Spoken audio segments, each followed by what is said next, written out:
Glória a Deus. Amém. No momento da palavra, amém?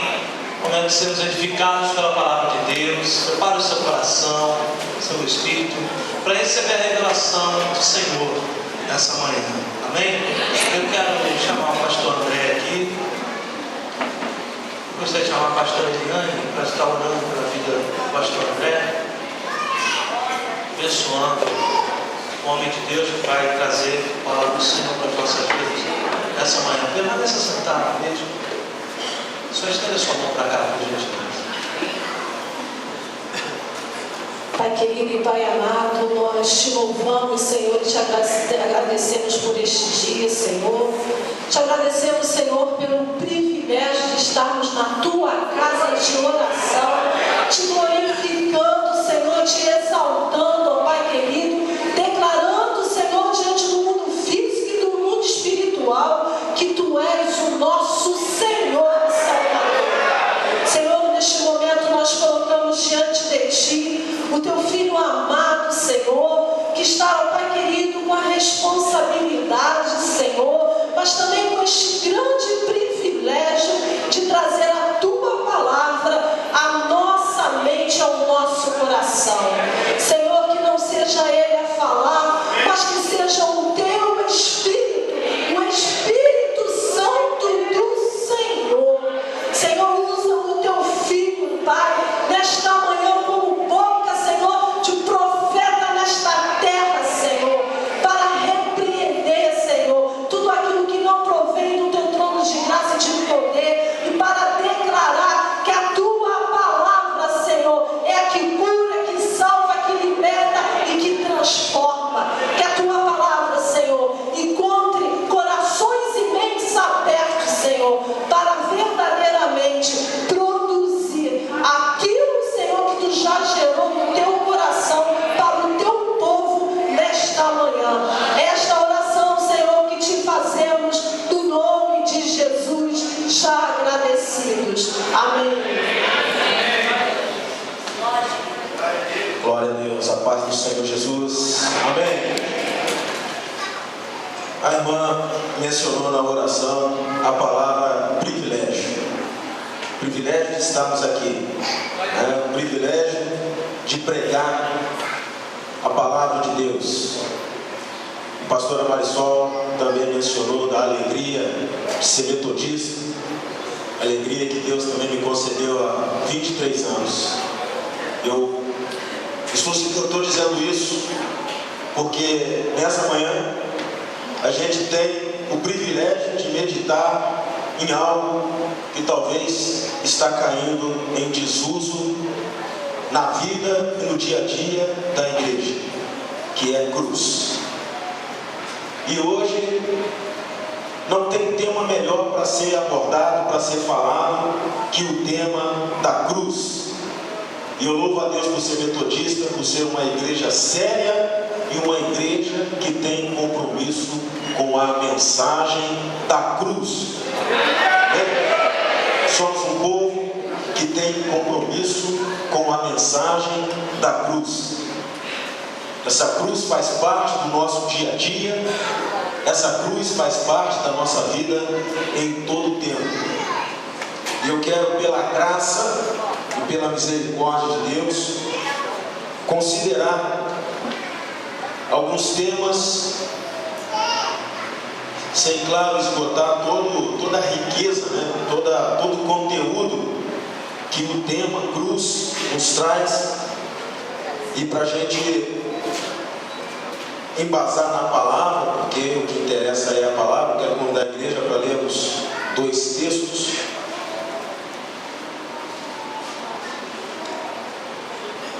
O primeiro, o Evangelho de Mateus, capítulo 27. Vamos ler apenas o versículo 32.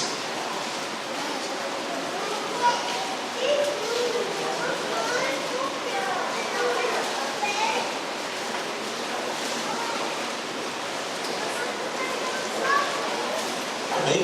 Vamos colocar de pé um instante, então, para lermos esta palavra abençoada. Está escrito, né? Filho do homem, ponte em pé, por falarei contigo. Mateus 27, 32. E quando saíam, encontraram um homem sirineu chamado Simão, a quem constrangeram a levar a sua cruz. O segundo texto, Coríntios, primeira epístola aos Coríntios, capítulo 15, a partir do versículo 35.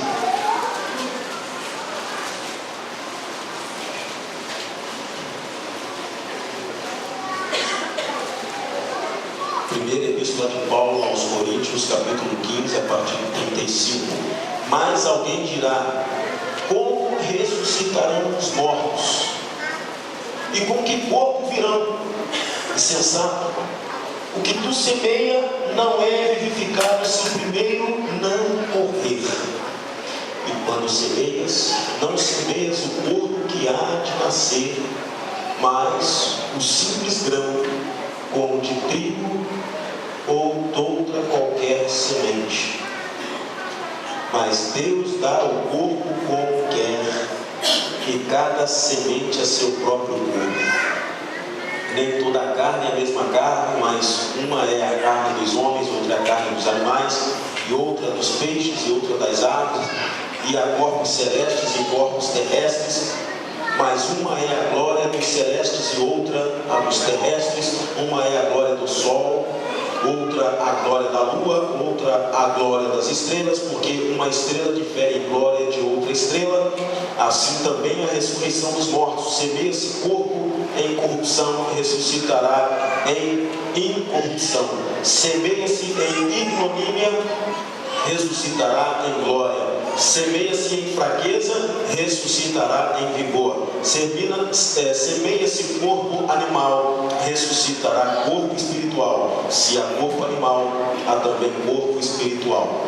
Assim está também escrito: o primeiro homem, Adão, foi feito alma vivente, o último Adão, espírito vivificante. Amém. Amém? Os irmãos e irmãs podem se assentar.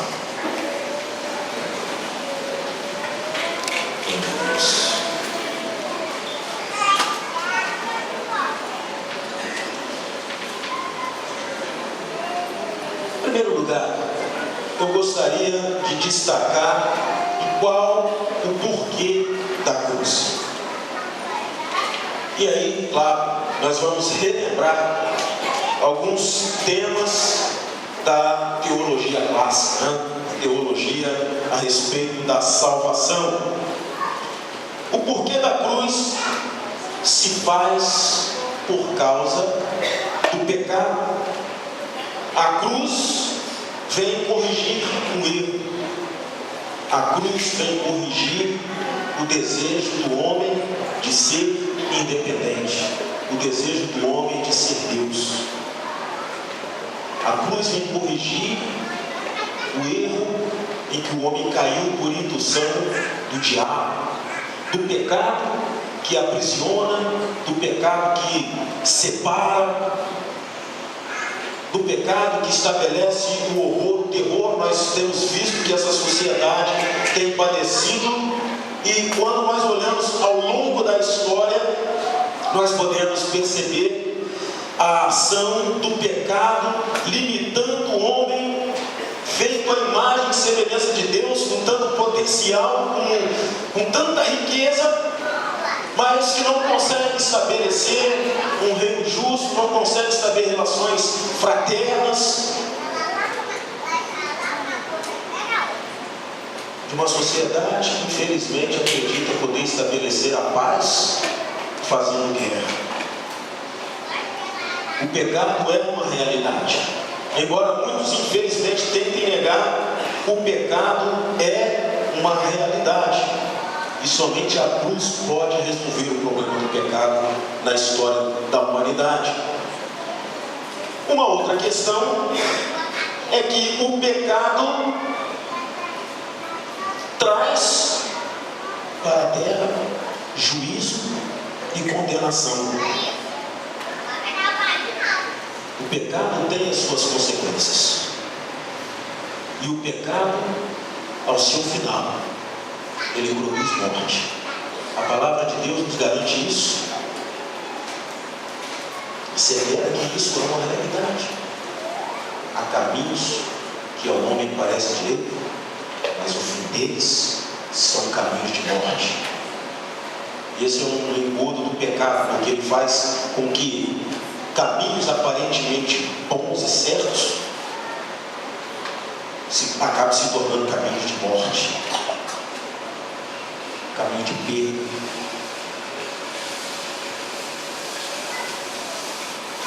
E o pecado, ele produz juízo e produz condenação. E a grande questão é: quem poderá escapar desse juízo? Quem poderá escapar dessa condenação se não houver uma intervenção de Deus, que é o Senhor e Criador da humanidade? Esses dias eu ainda estava lendo um texto escrito pelo bispo da Alemanha, o bispo Walter Klein, abordando exatamente essa questão. A pergunta que o homem moderno faz a respeito da questão do juízo. Por que Deus teria de enviar o seu filho, ou por que um inocente deveria morrer por causa dos transgressores? Por que alguém inocente morreria por causa dos culpados? E a resposta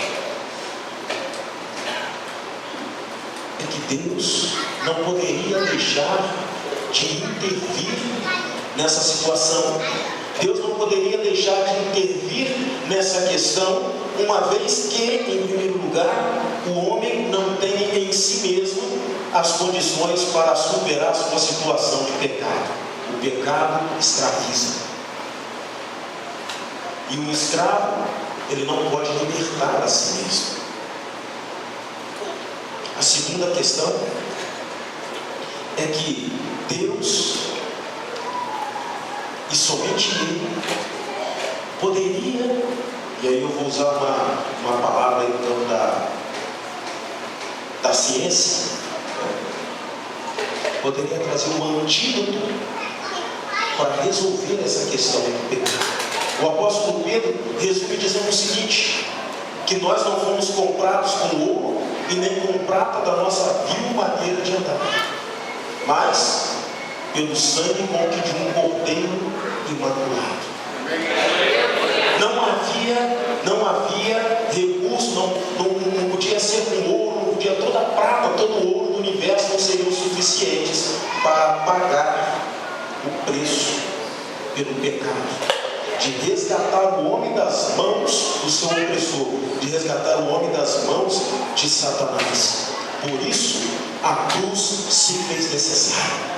Ali, Jesus paga a dívida, ali Jesus expia, ali Jesus se coloca no nosso lugar.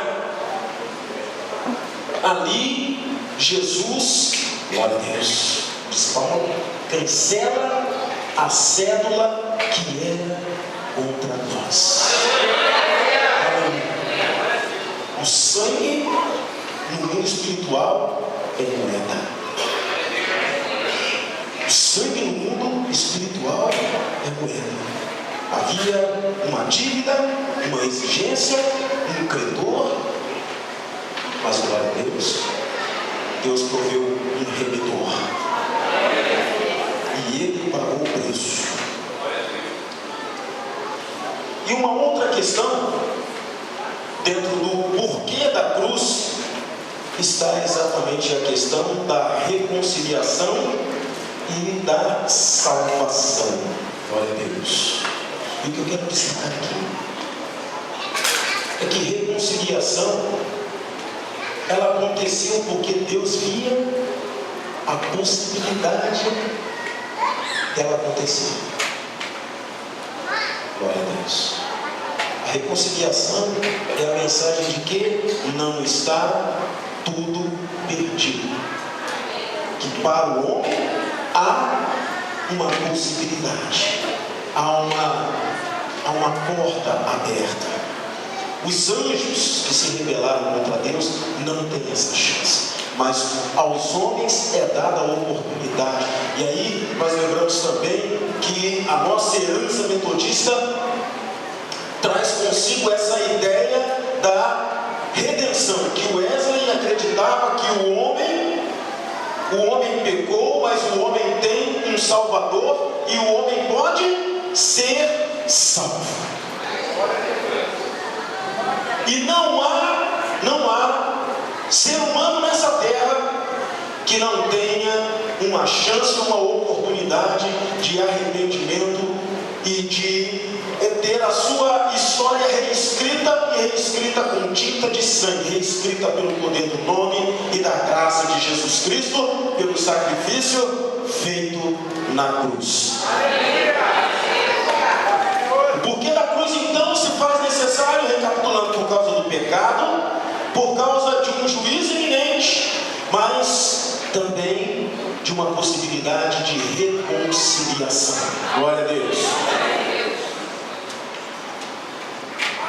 Em segundo lugar, eu gostaria de destacar, e aí eu quero fazer uma pergunta: o que a cruz tem a ver comigo? O que a cruz tem a ver com você?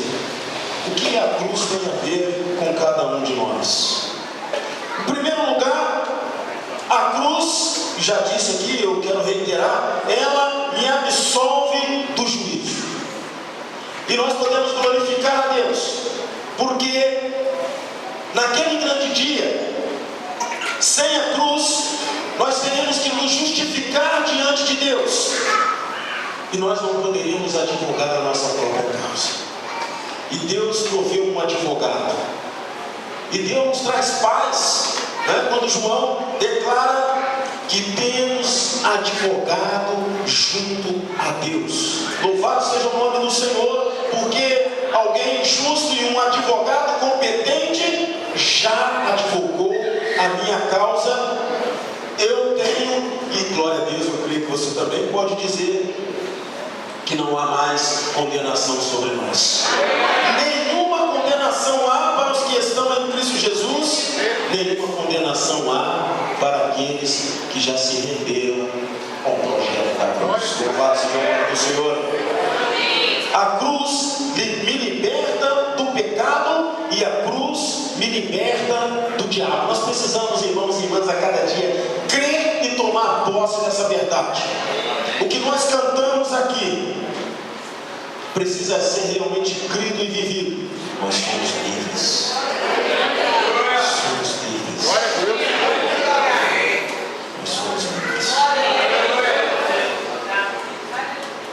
Eu certa vez li uma ilustração falando a respeito dessa questão da liberdade, falando de um urso que viveu muito tempo numa jaula de 6 metros por 6. E quando aquele urso foi tirado daquela jaula e foi levado para um parque, os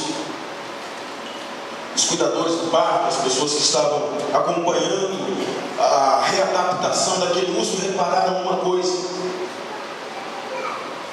que ele não andava um espaço maior do que 6 metros por 6. Ele estava livre, mas a jaula ainda estava na cabeça dele. Preste bem atenção numa coisa: você está livre. Jesus já conquistou a nossa liberdade, mas nós precisamos tirar a jaula que o pecado e o inferno colocou nas nossas mentes. Verdadeiramente estamos livres, como nós acabamos de falar. E vivermos e tomarmos posse disso, irmãos e irmãs, é muito importante, até mesmo para que nós possamos ser plenamente usados por Deus. Você já tomou posse da sua liberdade? Amém? Você já tomou posse dessa liberdade? A cruz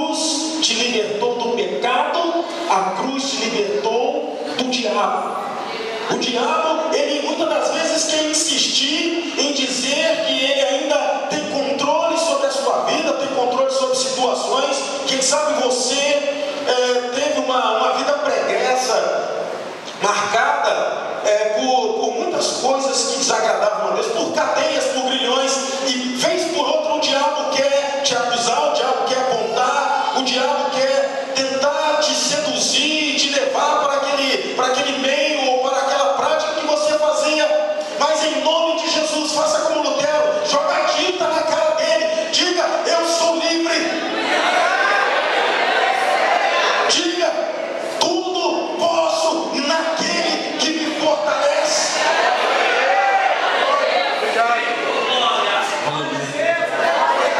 Diga para ele, diga a palavra, libere a palavra que te soltou, irmão.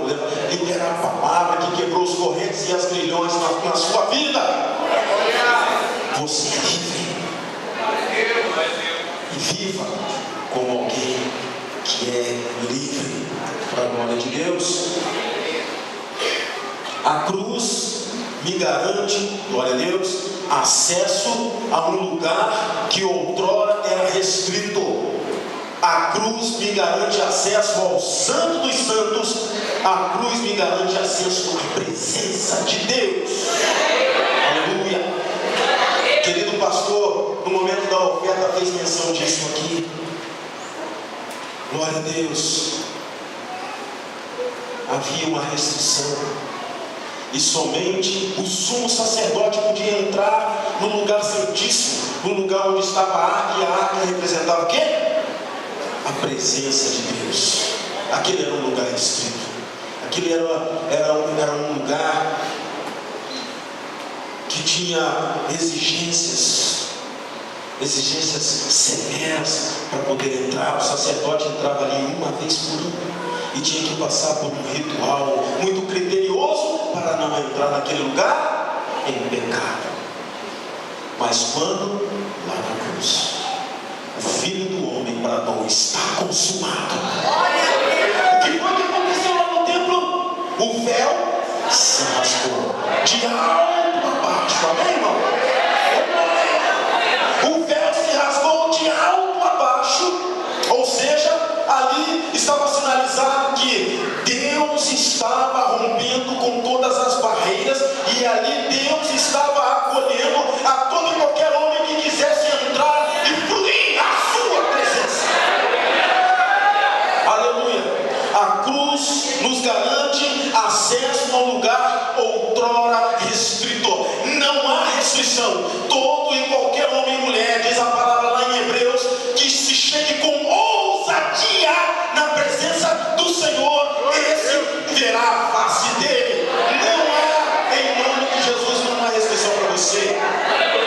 Geralmente em Cascadura, muita gente procura a igreja de Cascadura para pedir algum tipo de ajuda. E apareceu um rapaz dizendo que era viciado em cocaína e que gastava o salário dele praticamente com cocaína. Contou lá a história dele, precisava de 3,40 para voltar para casa, para ir no fundão. E eu disse para ele: você precisa de ajuda espiritual, você precisa fortalecer o seu espiritual. Você precisa saber que existe um Deus bom e um Deus misericordioso, pronto para te acolher, pronto para te ajudar, pronto para te receber. E aquele rapaz disse o seguinte: eu sou sujo demais. Perdão, eu antes disse: procura uma igreja, rapaz. Procura uma igreja lá próxima à sua casa. Eu não sou digno de estar no meio de pessoas santas. Falei: você está equivocado. O véu foi rasgado. O véu foi rasgado. E Deus está lá de dentro do santuário dizendo assim: vem quebrantar. Vem humilde. Não interessa se você é prostituta, não interessa se você é drogado, não interessa se você é estelionatário, não interessa se você é ladrão, se você é assassino, se você é estuprador. Vem para o Santo dos Santos. Vem para a minha presença. Vem que eu trago você. Vem que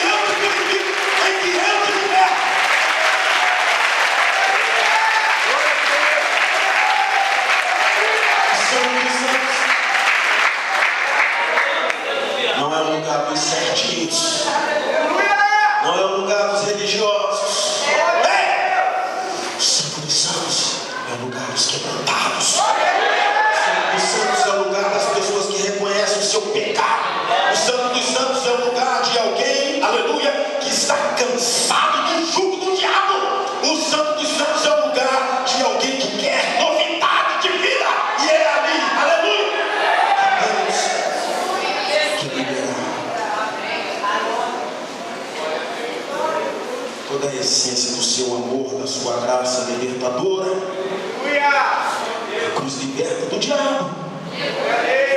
A cruz me garante acesso a um lugar, e diz mais, ele diz que nós, povo santo de Deus, já estamos assentados com Ele nas regiões celestiais.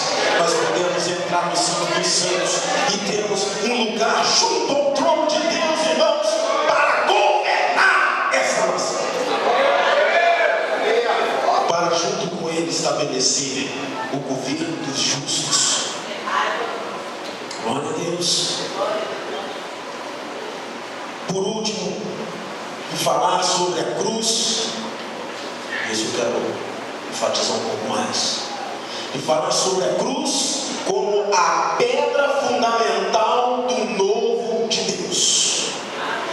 A cruz é a pedra fundamental do novo de Deus. Aleluia. E aí nós lembramos o texto, nós lemos aqui em Corinto, 1 Coríntios, onde Paulo está falando sobre a ressurreição. Hoje é o dia que nós lembramos a morte do Senhor. Mas sexta-feira da paixão não é dia de melancolia. Isso é uma coisa que Deus ministrou no meu coração. Eu me lembro quando eu ainda segui uma outra religião, que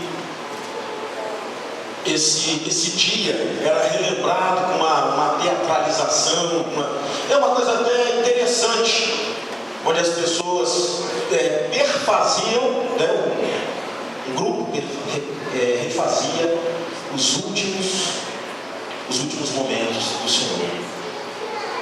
E aí tinha aqueles cânticos, né? Parava, se lia um trecho, se fazia, eu não entendia muito bem aquilo, né? Eu ia, a princípio pela força da minha mãe, e depois porque aquilo era a minha obrigação como seguidor daquela fé. Mas todo aquele rito era de certa forma marcado por uma melancolia. E eu creio que nós devemos sim sentir a dor dos cravos. Nós precisamos sim relembrar a extensão, relembrar a profundidade daquele dia, daquele ato.